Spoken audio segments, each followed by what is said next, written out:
ముందుగా జరిగిన ఒప్పందం ప్రకారం డిప్యూటీ మేయర్ పదవికి ఏలూరు శాసనసభ్యులు బడేటి రాధాకృష్ణయ్య ఆశీస్సులతో 12వ డివిజన్ కార్పొరేటర్ కర్రి శ్రీనివాసరావుకి ఇవ్వడానికి తెలుగుదేశం పార్టీ పరంగా కార్పొరేటర్లు ఏకగ్రీవంగా ఎన్నుకోవడం జరిగిందని నగరపాలక సంస్థ కార్యాలయం మేయర్ ఛాంబర్లో జరిగిన కార్యక్రమంలో కర్రి శ్రీనివాసరావును డిప్యూటీ మేయర్గా నిర్ణయిస్తూ తీసుకున్న నిర్ణయం ప్రకారం త్వరలో ప్రక్రియ పూర్తి చేయాలని నగరపాలక సంస్థ కమిషనర్ భానుప్రతాప్ను ఆదేశించినట్లు ఏలూరు శాసనసభ్యులు బడేటి రాధాకృష్ణయ్య నగరపాలక సంస్థ మేయర్ శ్రీమతి షేక్ నోజహాన్ పెదబాబు తెలిపారు.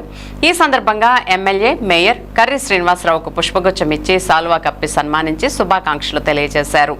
ఈ కార్యక్రమానికి పెద్ద సంఖ్యలో కర్రి శ్రీనివాసరావు అభిమానులు, పలువురు కార్పొరేటర్లు, మహిళలు పాల్గొని ఆయనకు శుభాకాంక్షలు తెలియజేశారు.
సంవత్సరాల పీరియడ్ ఉన్నప్పుడు 2 సంవత్సరాల్లో కూడా 1 సంవత్సరం డిప్యూటీ మేయర్గా పప్పు ఉమామహేశ్వరరావు, 1 సంవత్సరం కర్రి శ్రీనివాసరావు గారికి అని చెప్పి ప్రకటించడం జరిగింది.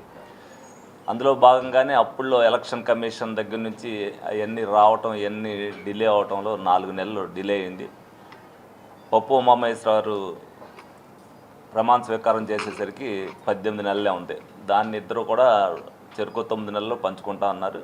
ఏదేమైనప్పటికీ కూడా సంవత్సరం అన్నాం కాబట్టి అని కర్రి శ్రీనివాస్ గారు కూడా సంవత్సరం చేయనివ్వలేమని ఆయన కూడా పట్టుపట్టలేదు. ఏదైనా అన్న మాట ప్రకారం ఏదైతే కర్రి శ్రీనివాస్ గారికి మరి 2వ డిప్యూటీ మేయర్గా ఆ రోజున బహిరంగంగా ప్రజల మధ్యలో అనౌన్స్ చేసామో, ఈ రోజున ఎన్నిక అనేది లాంఛనం అయినప్పటికీ కూడా ఎలక్షన్ కమిషన్ దగ్గర నుంచి ఏదైతే ఆ ప్రాసెస్ అంతా నడిచిన తర్వాత ప్రోటోకాల్ ప్రకారం డిప్యూటీ మేయర్ అవుతారు. ఈలోపుగా మా పార్టీ కార్యక్రమాలు ఏం జరిగినా అతన్ని గౌరవించుకోవడానికి డిప్యూటీ మేయర్గా ప్రతి ఒక్కరు కూడా స్టేజ్ మీద పిలవటానికి అవకాశం ఉండాలన్న ఉద్దేశంతోనే పప్పు ఉమామహేశ్వరరావు రాజీనామా చేయడంతో ఈ రోజున మీడియా సమావేశం ద్వారా మరి డిప్యూటీ మేయర్గా మేము అనౌన్స్ చేయడం జరిగింది. ఎన్నికనేది ఎలక్షన్ కమిషన్ ద్వారా ఏదైతే వచ్చిన తర్వాత దాన్ని లాంఛనం ప్రకారం అది చేయడం జరుగుద్ది. ఏదేమైనప్పటికీ కూడా ఒకవేళ ఏదన్నా అనివార్య కారణాల వల్ల డిలే అయితే భవిష్యత్తులో అన్న కర్రి శ్రీనివాస్ గారు ఒక కోరిక కోరారు, శిలాపలకం మీద డిప్యూటీ మేయర్ అనేది ఉండాలని. డెఫినెట్గా ఆ కోరిక ఇప్పుడు తీరకపోయినా తీర్చే పరిస్థితి అనేది డెఫినెట్గా చేస్తాం. ఎందుకంటే గౌరవం అనేది ప్రజల మధ్యలో ఉండాలి. ఆ గౌరవాన్ని కాపాడుకోవాల్సిన బాధ్యత మా మీద ఉంది. అలాగే నాయకుడిగా ఏదైతే నేను మాట ఇచ్చానో ఆ మాట నెరవేర్చవలసిన బాధ్యత నా మీద కూడా ఉంది. డెఫినెట్గా ఎవరికైనా సరే, ఎందుకంటే ఆ విశ్వసనీయత రాజకీయ నాయకులు లేకపోతే మనం విశ్వాసం, ప్రజల విశ్వాసాన్ని కోల్పోతాం. అటువంటి నమ్మకం ప్రతి ఒక్కరు కూడా నా చుట్టూతో ఎవరైతే ఉన్నారో వాళ్ళందరికీ కూడా, ఎవరైతే కష్టపడ్డారో ప్రతి ఒక్కరికి కూడా న్యాయం చేయడం జరుగుద్ది. అందులో బహిరంగంగా ఎవరికైతే చెప్పామో వాళ్ళకి తప్పనిసరిగా చేయవలసిన బాధ్యత మనకు ఉంటుంది.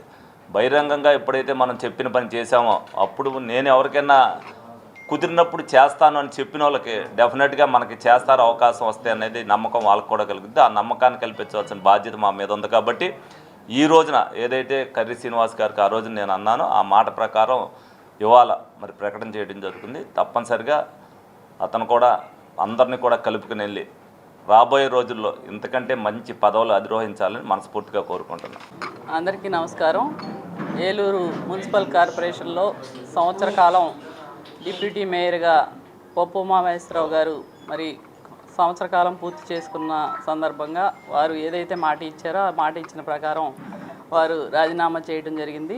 ఆ ఖాళీ అయినటువంటి డిప్యూటీ మేయర్ పదవికి గౌరవ శాసనసభ్యులు శ్రీ బడేటి రాధాకృష్ణయ్య గారి ఆశీస్సులతో ఏదైతే మాట ఇచ్చారో ఆ ఇచ్చిన మాట ప్రకారం 12వ డివిజన్ కార్పొరేటర్ కర్రి శ్రీనివాసరావు గారికి డిప్యూటీ మేయర్ పదవి ఇవ్వడానికి మరి తెలుగుదేశం పార్టీ తరఫున అందరూ కూడా ఏకగ్రీవంగా గౌరవ కార్పొరేటర్లు అందరూ కూడా ఏకగ్రీవంగా ఎన్నుకోవడం జరిగింది. ఈ సందర్భంగా వారికి శుభాకాంక్షలు తెలియజేస్తూ కార్పొరేషన్ పరంగా ఏదైతే ప్రక్రియ అన్నీ కూడా పూర్తి చేసుకొని త్వరలోనే ప్రభుత్వ పరంగా మరి ఆథరైజ్డ్గా వచ్చే విధంగా గౌరవ కమిషనర్ గారికి కూడా ఆదేశాలు ఇవ్వడం జరిగింది.